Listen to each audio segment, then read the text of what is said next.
Alright guys, welcome back to Blackacre Ranch. It's another day and it's back to fencing, okay? We've been doing fencing and more fencing, but this is building the last stages of the fence. No more digging, okay?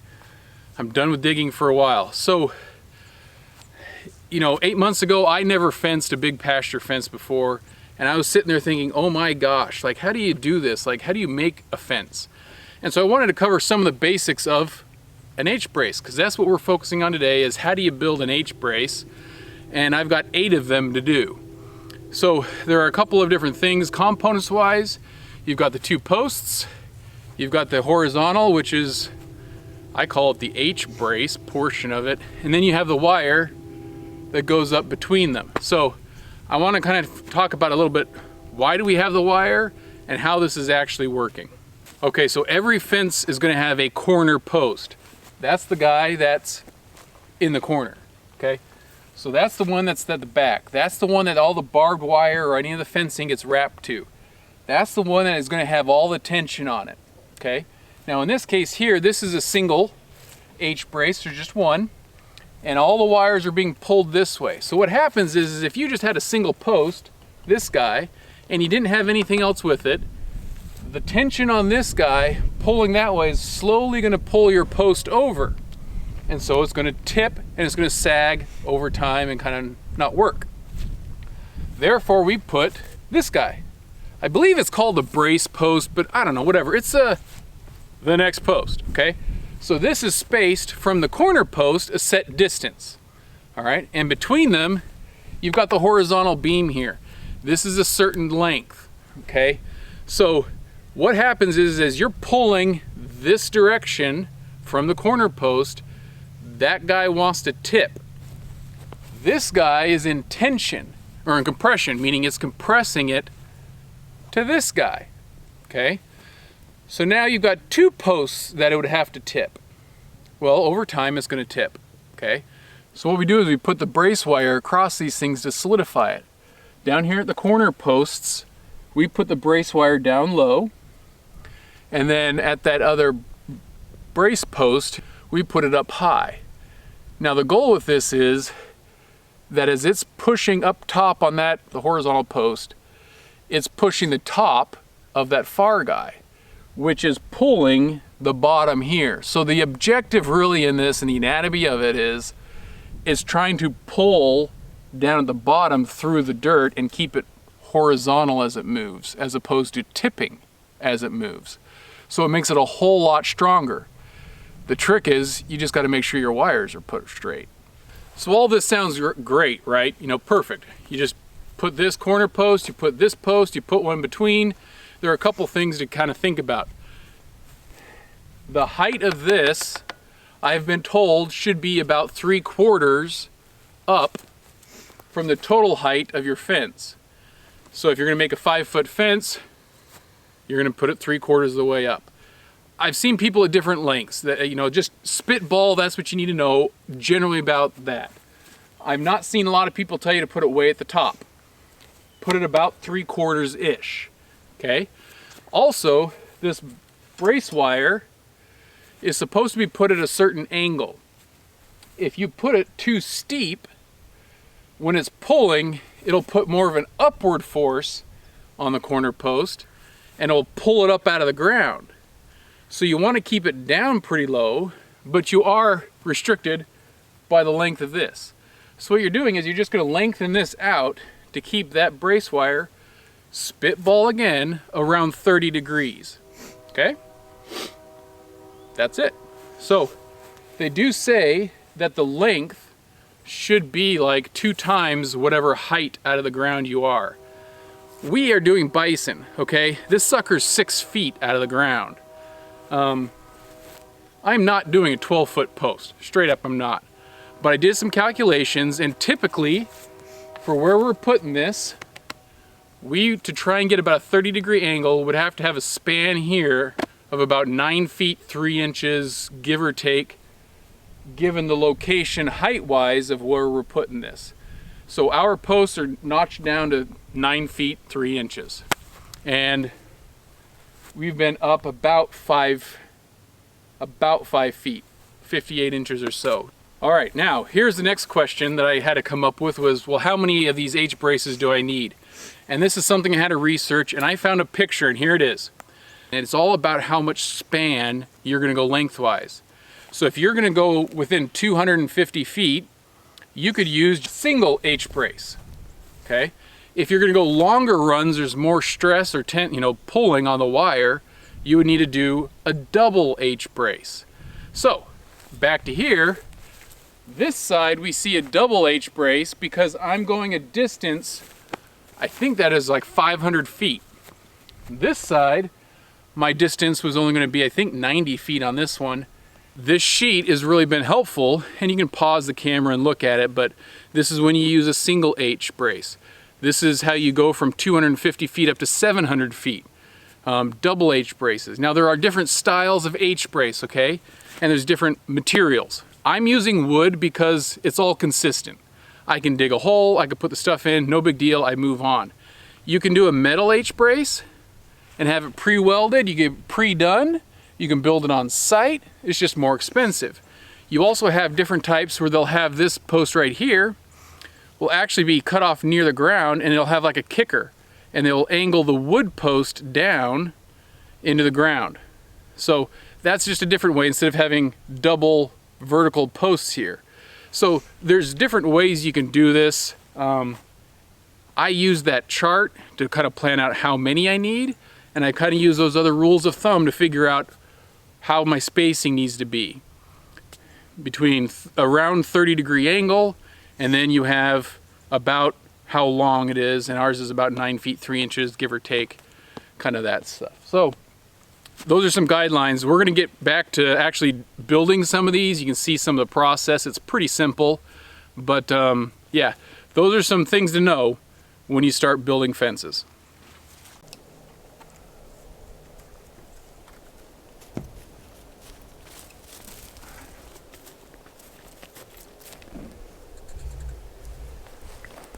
I have been doing 58 inches. Right.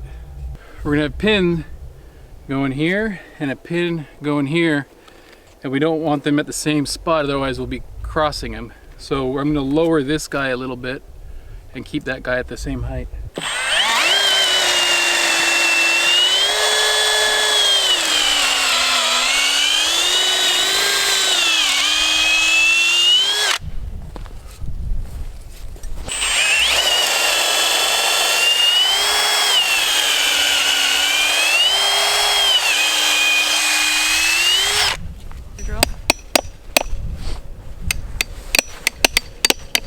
Now both of these are on the corner post, and the way we're going to put this is we're going to put a hole in one of these end posts for the cross member.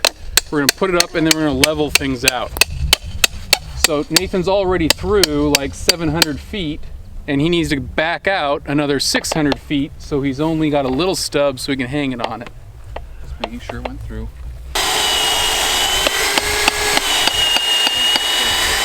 My pins are 10 inches long and my posts are 5 inch, so I just have to go in 5 inches and that's it. Now Charlotte's in over here.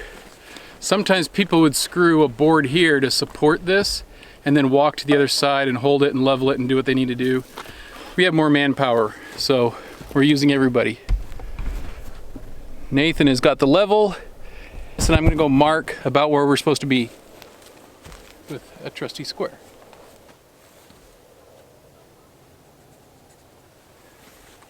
Both boards set, now it's time to use a chainsaw.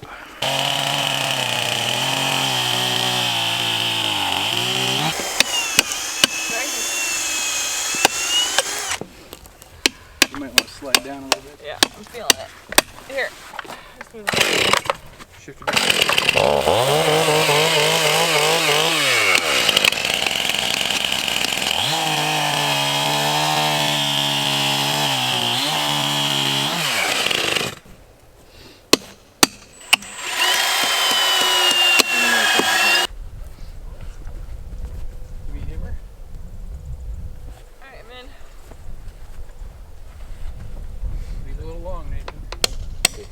Go ahead and hit it. Go ahead and hit it. Just hit it. Leave that a little long, Nathan. I don't have a hammer to even put it in, so. gonna leave mine long, sorry. Is mom's long or is mine? You're fighting your foot.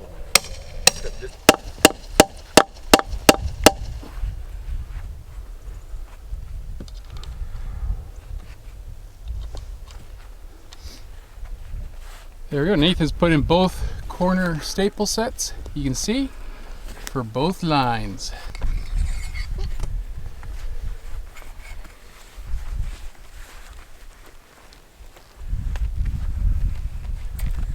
These are these wire strainers that we've got. There's different types. It has a circle, and pretty much what this is we've got some holes where we put some wire through, and then we rotate this, and it has these teeth. So as you rotate, it keeps grabbing. So you can keep tightening it. So this has a circle this end, and this has a squared kind of hex, not hex, but a squared bit here. So these are like some straining tools you can get. An idea is they have this black bar where you put it down and over. Now this one it's not because it's got this, remember, but you'd put it over and that black bar would sit in the teeth groove. And then you would ratchet it back, take it out, put it in, ratchet it back. Some will have a spring mounted here for an extra little bit. You know, you can get the deluxe version. So therefore you could just go click, click, click, and so forth. Mine's cheap. I actually don't like using it. If I had the two circle ends, I would love the spring-loaded one. Because one thing it does is it keeps it centered right on it. This guy is nice because I don't have a spring-loaded one. That you can take that little square sitting right here and you put it over here and it acts like a socket. These are not, this seems to be a little bit bigger than this hole, and so it's hard to get it in. So I've been using a wrench and I just put it on and I go over. So you could just have a wrench socket, no big deal, and it goes through. The one thing I don't like about this is it puts a lot of torque and it doesn't keep it straight as you're tightening it. So you kind of just have to manhandle it with your hands to keep it straight. But otherwise, I kind of prefer this because I'm too cheap to buy the deluxe version of that. So anyway, now the brace wire we're gonna be putting on the end of this guy. So I've already looped it. You can see, you just loop it through this hole here, and then we're gonna wrap it around the back side here. And you just do it 4 or 5 times, and we're just using, I think this is 15.5 gauge high tensile wire. People use different thicknesses, all sorts of different types, and because I'm too cheap and I don't know where my pliers went for fencing, Mari's gonna come over here and cut this with bolt cutters. So come here, Mari. And then we always pick up and discard our stuff, throw it in a thing, because we don't want horses or whatever is going to be over here stepping on it. So that's pretty much what you got. Now we're just going to wrap it, and wrap it twice.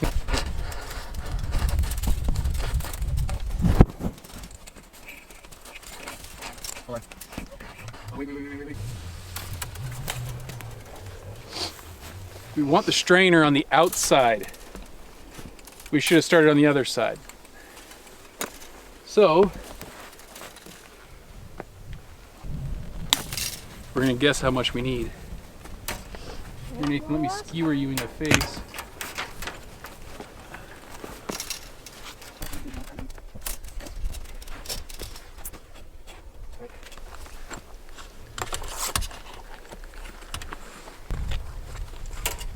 I'm trying to put a crease in it. Owen, cut in there.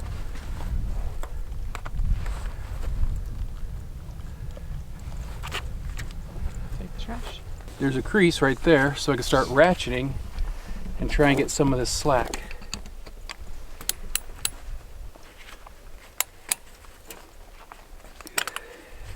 And actually the best thing to do is to hold it tight.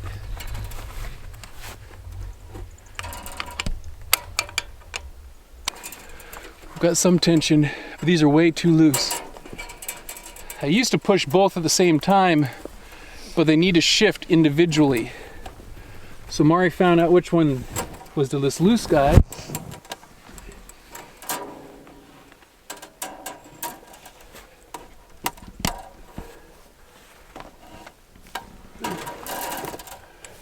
Now I'm going to tighten this guy again.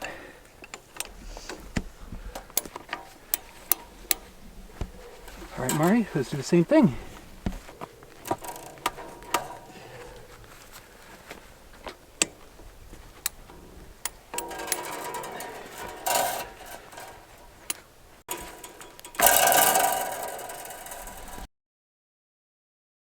I'm gonna call that one good, I guess.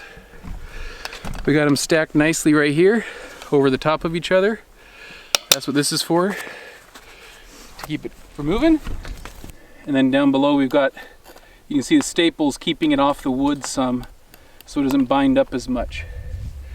So now we're just gonna do the opposite way, looping around the next ones and coming up this way. Okay guys, this is some of the finished work that we've had. As you can see, they were able to keep a lot of the H-brace cross members pretty level. This is the inside corner. The outside, or another inside corner is over here that they're pretty equal height. Things are pretty level, not too bad. Down at the far end, if you can even see it, that's where the first two that we had started today, things look fairly level. Then as we continue on over here, it's hard to see this one because it's already in right there, but it's not too bad. Now you got to remember, whenever we're doing all these things, it's only, you know, there's a lot of different ways to do this, I should say. And here's the other. Now you can see this one kind of follows the contour, and so it slopes down a little bit here at the tip, but this one sloped down a little bit at the tip. They slope down because the contour of the terrain kind of slopes down. If I was to redo it again, I probably would have left it more level, but you know, you put it up there. I mean, this isn't going to be graded based on accuracy and get an A+ from a teacher, right? Meaning there's lots of different ways, and it doesn't have to be perfect, but it does have to be stable. Look around online, you can see stuff on YouTube, and that was the confusing thing for me, was looking on YouTube and seeing everybody say, well, you use a nail to put the H-brace together. One says you use a pin, one says you use rebar. Instead of the brace pins, you can just use 3/8" rebar. I actually almost did that. You know, and that probably would be a little cheaper and more accessible. So it's not that one way is better than another. The strainer versus just wrapping the wire until it gets tight. You know, they're generally all the same effectiveness. Some allow some freedom to be able to adjust better later on. Find something that you're comfortable with, and just go with it. So metal, wood, whatever it is, just be consistent, do a good job, and you know, go from there. So you can always fix it later on, right? Or pay somebody and fix it later on anyway. So, all right, we're gonna get out of here. Join us next week. We hope you enjoyed this tips of just things building a fence and kind of why it is, especially for all those people who aren't farmers and ranchers like our friends, since I never grew up as one. And we'll catch you next week when we do barbed wire. See ya.